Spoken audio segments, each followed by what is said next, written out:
ॐ भूर्भुवः स्वः तत्सवितुर्वरेण्यं भर्गो देवस्य धीमहि धियो यो नः प्रचोदयात्। ॐ भूर्भुवः स्वः तत्सवितुर्वरेण्यं भर्गो देवस्य धीमहि धियो यो नः प्रचोदयात्। ॐ भूर्भुवः स्वः तत्सवितुर्वरेण्यं भर्गो देवस्य धीमहि धियो यो नः प्रचोदयात्। ओम शांति शांति शांति। नमस्कार मेरे प्यारे दोस्तों। प्राचीन काल में महर्षि विश्वामित्र ने गायत्री मंत्र को शक्ति प्रदान की थी। एक प्रकार से विश्व को महर्षि विश्वामित्र ने ये गायत्री मंत्र दिया था।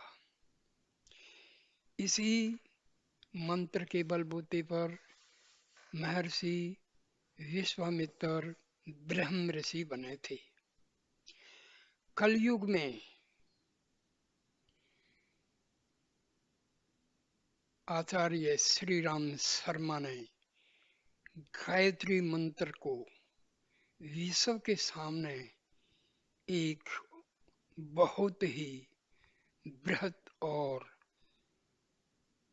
विस्तार से लोगों के सामने रखा।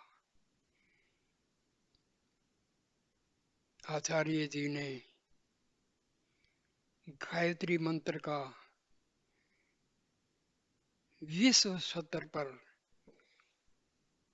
इतना प्रचार किया, गायत्री मंत्र को इतना उजागर किया कि आज आचार्य द्वारा स्थापित गायत्री परिवार के सदस्यों की जो संख्या है वो 10 करोड़ से ऊपर है। पंडित श्री राम शर्मा आचार्य जी, इन्होंने घोर तपस्या की और गायत्री मंत्र की जो शक्तियां हैं वो लोगों के सामने रखी। खुद की तपस्या के द्वारा एक उदाहरण पेश किया लोगों के सामने कि किस प्रकार एक सादगी का जीवन जीते हुए उन्होंने गायत्री मंत्र की शक्तियों के द्वारा पूरे विश्व में गायत्री परिवार को फैलाया है।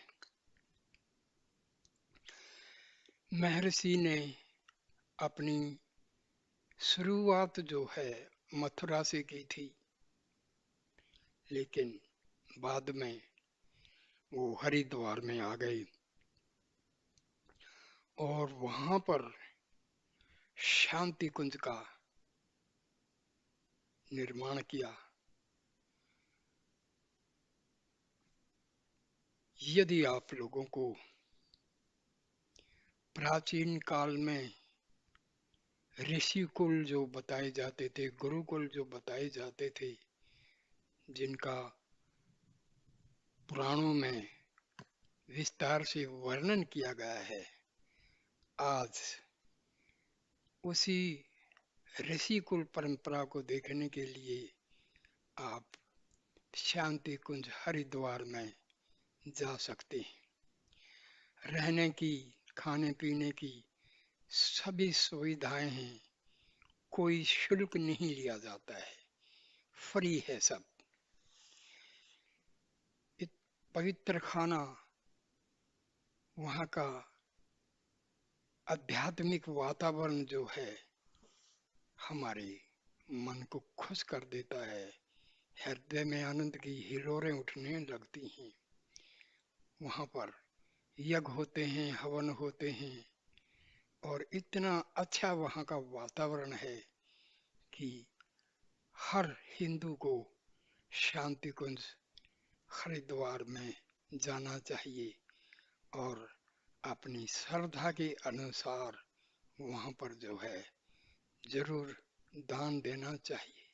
इतना बढ़िया, इतना विस्तार से आचार्य जी के बनाए हुए इस संस्थान ने भारतीय संस्कृति को, हिंदू संस्कृति को बचाने के लिए जो काम चल रहा है वहाँ, वो सराहनीय है।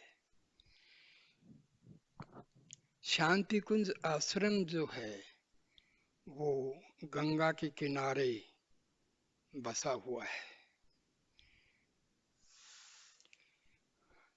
ये सप्तऋषि का इलाका कहा जाता है और ये पहाड़ों में बसा हुआ है। ये जो जगह है आध्यात्मिक ऊर्जा से ओतप्रोत है। बताया जाता है कि ये जो इलाका है सप्तऋषियों की तपस्थली इसको कहा गया है, इसीलिए इस जगह का नाम जो है सप्तऋषि पड़ा है।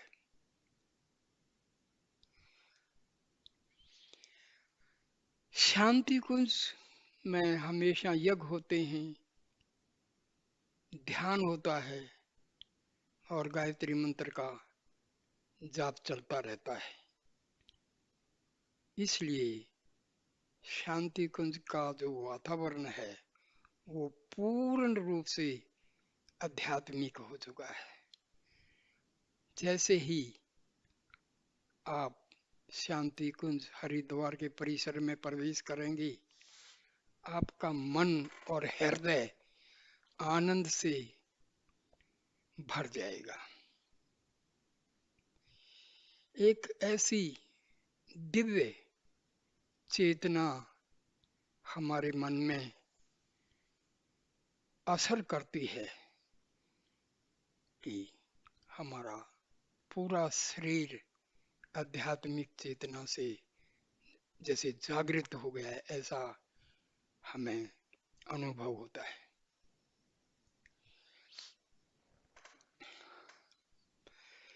यही कारण है कि लोग यहाँ जब भी आप जाएंगे हमेशा हजारों की संख्या में यहाँ पर जो गायत्री मंत्र परिवार से जुड़े हैं और दूसरे लोग भी यहाँ पर हमेशा भीड़ लगी रहती है, क्योंकि रहने का प्रबंध है, खाने का प्रबंध है और यहाँ पर ऊर्जा जो मिलती है एक प्रकार से जैसे बैटरी को चार्ज किया जाता है, ऐसी ही ऊर्जा शांति कुंज हरिद्वार में मिलती है। शांति कुंज की जो नींव जो रखी गई है हमारे आचार्य के द्वारा, ये जगह का जो उन्होंने इसी जगह को जो चुनाव किया था उसका भी कारण है, क्योंकि पहले से ही ये जो स्थान है सप्तऋषि का जो एरिया है गंगा के किनारे, ये आध्यात्मिक ऊर्जा से पहले ही ओतप्रोत है। यहाँ पर आध्यात्मिक ऊर्जा ऋषियों की तपस्थली होने के कारण बहुत ही जो है अधिक है। और यहाँ पर जो है शांति कुंज में युग निर्माण योजना जो है चल रही है। युग निर्माण का मतलब है कि आज पूरे विश्व में अंधकार छाया हुआ है, लोगों की जो मॉरल वैल्यूज हैं वो बहुत नीचे स्तर पर आ गई है। तो हमारी मॉरल वैल्यूज को उठाने का बीड़ा आचार्य श्री राम द्वारा स्थापित शांति कुंज ने उठाया हुआ है।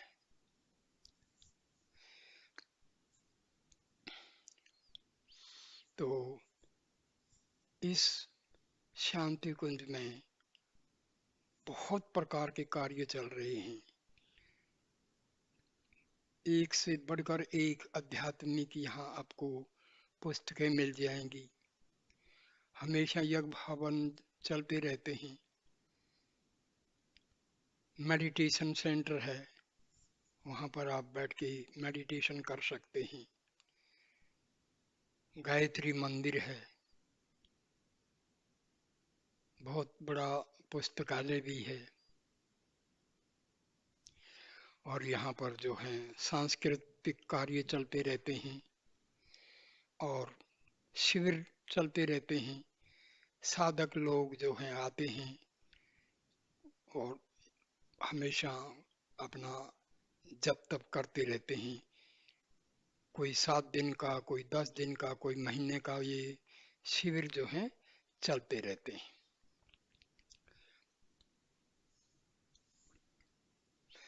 महर्षि का जन्म जो है 20 सितंबर 1911 में आवलखेड़ा, आगरा, उत्तर प्रदेश में हुआ था। और उन्होंने ही जो है सबसे पहले अपना आध्यात्मिक जो कार्य, लेखन कार्य मथुरा में शुरू किया था। उन्होंने मथुरा से ही अखंड ज्योति नाम की एक आध्यात्मिक पत्रिका जो है छापनी शुरू की थी, जो आज लाखों की संख्या में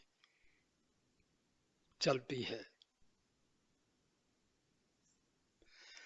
गुरुदेव जी ने हमारी जो इंसान की जो आत्मिक जागृति है उसके लिए पूरा पूरा इंतजाम किया है।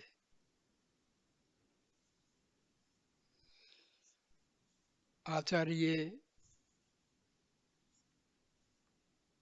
की जो धर्म पत्नी थी वो भी एक विदुषी थी, माँ भगवती देवी शर्मा।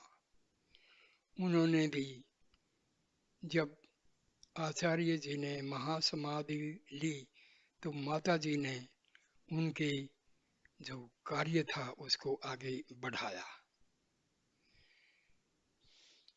और उनकी महासमाधि के बाद इस युग निर्माण का जो कार्य था, शांति कुंज है, उसको बहुत उच्च स्तर पर लाने के लिए उन्होंने खूब जो है सहयोग दिया। और शांति कुंज का जो आश्रम है वो हमारी मॉरल वैल्यूज हैं, एथिकल वैल्यूज हैं और कल्चरल जो अवेकनिंग है उसको उठाने के लिए खूब कार्य चल रहा है। एक बार जब जो लोग शांति कुंज में आ जाते हैं तो बार बार उनका जो दिल है वहाँ आने को करता है, क्योंकि वहाँ का जो वातावरण है वो आध्यात्मिक ऊर्जा से इतना भरा हुआ है कि इंसान के जो मानसिक जो सोच है, जो हृदय में उनके विचार हैं, भावनाएं हैं, वो एकदम से पवित्र हो जाती हैं। और यहाँ पर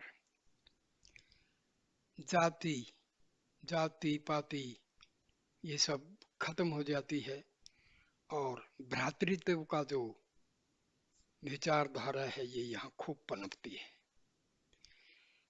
भारत से ही नहीं, विश्व से ही यहाँ लोग आते हैं और अपनी ऊर्जा को चार्ज करके यहाँ से ले जाते हैं। शांति कुंज हरिद्वार के आश्रम के अलावा यहाँ पर जो है देव संस्कृति विश्वविद्यालय बनाया गया है। भारतीय संस्कृति को जागृत रखने के लिए जो है इस विश्वविद्यालय का निर्माण किया गया है। यहाँ पर इस ढंग से पाठ्यक्रम चुना गया है कि इंसान जो है आज की आधुनिक शिक्षा के साथ साथ अपनी जो प्राचीन आध्यात्मिक जो विद्या है उसका भी, और आधुनिक और अर्वाचीन दोनों प्रकार की विद्याओं का इसमें समावेश है। हमारी जो पुरानी सभ्यता है उसको भी जगाने के लिए इसमें पूरा पूरा ध्यान रखा गया है। साधना सिखाई जाती है, और ये विश्वविद्यालय उसी सत्र का है जिस तरह के तक्षशिला, नालंदा वगैरह जो हुआ करते थे। फिर ब्रह्मवचस शोध संस्थान है जिसमें वैज्ञानिक लोग किस प्रकार से हमारे शरीर पर हमारे इन आध्यात्मिक साधनाओं का असर पड़ता है इसकी खोज होती है। ये विश्व में अपने ढंग का एक अलग किस्म का संस्थान है। शिविर करते हैं, अटेंड करते हैं, जप करते हैं, तो उनका किस प्रकार जो है मानव के शरीर पर, मानव के आध्यात्मिक उन्नति पर क्या असर पड़ता है, ये सब खोज होती है। शांति कुंज जो है वो 4000 शक्ति पीठों, प्रज्ञा पीठों और 25,000 प्रज्ञा स्थान और 30,000 स्वाध्याय मंडल जो हैं इसके अधीन आते हैं। वहाँ पर जो हैं रेगुलर सत्संग होते हैं, डिस्कोर्सेज होते हैं, और गायन भी जो है सिखाया जाता है। शांति कुंज हरिद्वार की अचीवमेंट्स को हम गिने तो कोई आर पार नहीं है। मतलब शांति कुंज हरिद्वार ने जो है 1008 कुंडी महायज्ञ सन 1958 में किया था, और इस प्रकार के 24 गायत्री महायज्ञ इसने, जिसमें 2 से 3 लाख लोग हिस्सा लिए हैं, और 28 अश्वमेध यज्ञ भी इसके द्वारा प्रायोजित किए गए हैं, जिसमें 10 से 15 लाख लोगों ने हिस्सेदारी की थी। तो हर हिंदू को गायत्री परिवार का जो संस्थान है शांति कुंज, उसमें विजिट करनी चाहिए और देखना चाहिए कि किस प्रकार हमारे पुराणों में, शास्त्रों में, प्राचीन ग्रंथों में किस प्रकार ऋषि आश्रमों का वर्णन किया गया है, वो आप शांति कुंज में रह करके अपनी आंखों से देख सकते हैं। वहां पर आप जाइए, पूरा रहने का, खाने पीने का सब इंतजाम है, 2-3 दिन आप ठहर सकते हैं, और दान दक्षिणा दीजिए, अपने जरूर जो है जाना चाहिए। ये बहुत ही, इससे आपको फायदा होगा।